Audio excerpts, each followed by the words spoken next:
नमस्कार, मैं आरडी भारती और आप देख रहे हैं बिहारी सुल्तान।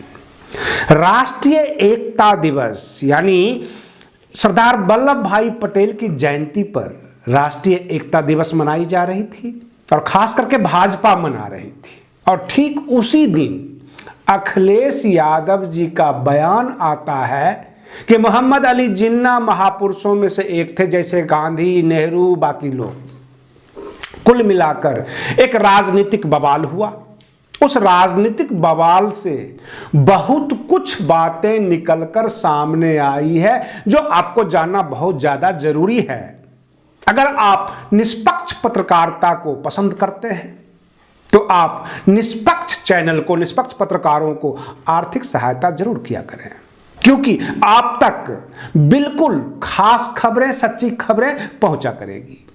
अब रही बात यह कि बहुजन समाज पार्टी की राष्ट्रीय अध्यक्ष बहन मायावती जी ने जो मुद्दे उठाए हैं, जो उन्होंने कहा है, वह सत्य प्रतीत होता है। क्योंकि उन्होंने कहा कि जब जब बसपा का शासन आया है, भाजपा कमजोर हुई है। जाहिर सी बात है, 2007 से 2012 तक बसपा का शासन था और उसके बाद 12 में सपा आई, भाजपा नहीं आई। भाजपा काफी कमजोर हो गई थी।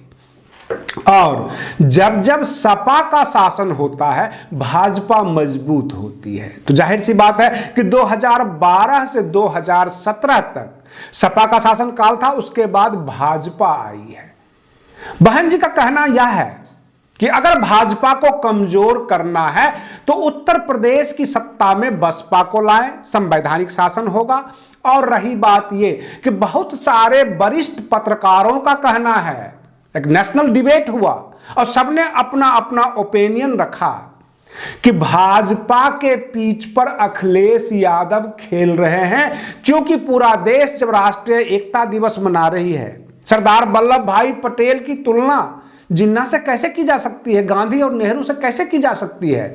और रही बात यह कि भाजपा इसलिए उबल पड़ी क्योंकि आपको याद होगा लाल कृष्ण आडवाणी जी को पार्टी का राष्ट्रीय अध्यक्ष पद तब छोड़ना पड़ा था जब वो जिन्ना के मजार पर गए थे, पाकिस्तान दौरे पर। तो कहने का तात्पर्य यह है कि भारत के लिए गांधी, नेहरू महापुरुष हो सकते हैं और जिन्ना पाकिस्तान के लिए, लेकिन अखिलेश यादव उन अंबेडकरवादियों को क्या कहेंगे जो बाबा साहेब का नाम ना लेकर मोहम्मद अली जिन्ना का राग अलाप रहे हैं। अखिलेश यादव, क्या अखिलेश यादव जी को भारत के और खास करके उत्तर प्रदेश का दलित वोट नहीं चाहिए, अंबेडकरवादी लोगों को नहीं चाहिए उनको साथ?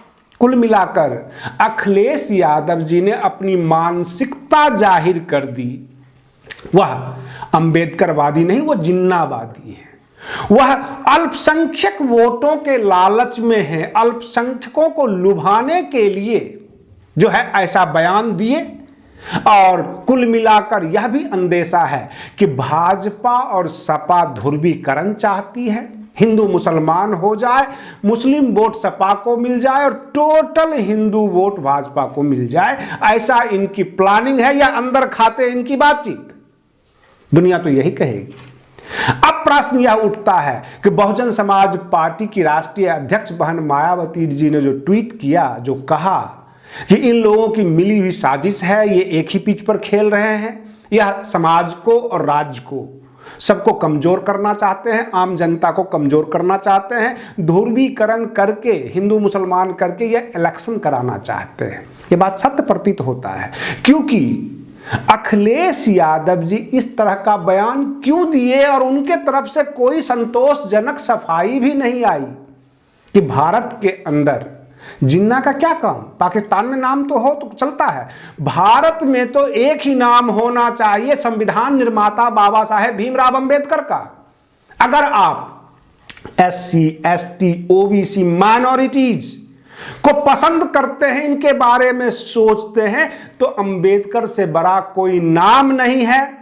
और तमाम पूरे देश के अंबेडकरवादी लोग यह बात सोचने के लिए मजबूर हो जाएंगे कि बाबा साहेब जिन्ना से कितना खफा रहते थे, कितना परेशान रहते थे। और इसका प्रमाण है, महात्मा गांधी ने कहा था द्विपक्षीय राजनीति होनी चाहिए। एक पक्ष में जिन्ना और अंबेडकर रहे और दूसरे पक्ष में नेहरू, और जिसका साफ विरोध किया था बाबा साहेब ने। बाबा साहेब का कहना था कि हमारे समाज की और हमारी एक अलग पहचान है, ना हम जिन्ना के साथ हैं ना नेहरू के साथ हैं। कुल मिलाकर पृथक निर्वाचन क्षेत्र की मांग की थी, पूना पैक्ट याद होगा। जी हां दोस्तों, कुल मिलाकर ध्रुवीकरण की राजनीति है। आप बने रहिए बिहारी सुल्तान चैनल पर, हम बिल्कुल सच्ची तस्वीरें आपके सामने प्रस्तुत करते रहेंगे। और तब तक के लिए धन्यवाद।